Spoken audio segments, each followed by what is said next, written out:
Az var mı? Etsin atın. Onu verdim sana.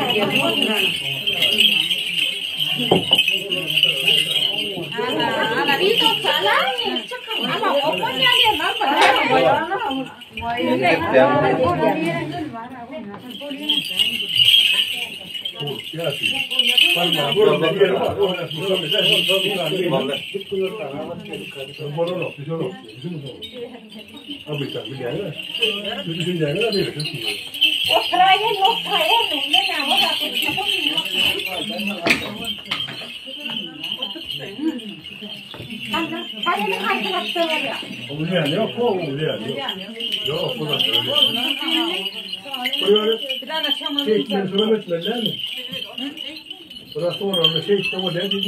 Ha kay şundan var mı?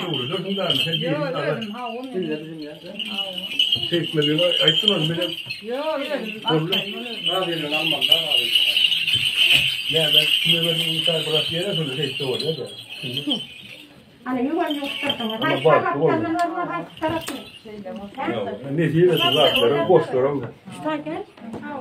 Oraya mı yok mu? Anladın mı? Ne diyorsun? Bak tuvaltın. Oğlum ya bilmem ne. Hep de bir kısımda bir şey bilmem. Öyle neyse borun yok düşün buradan. Diyanlara falan ihtiyacım. Enamından çakıp koyalım.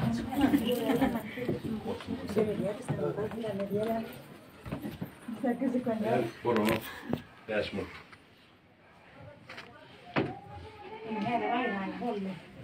Hani bolun etme. Bolun menene etme. Bolun menene. Ha wala sih tanya. Kaçı non Dinler. Hani baydan gul çağırıyor. Gul çağırıyor. Ne? Stop geçti.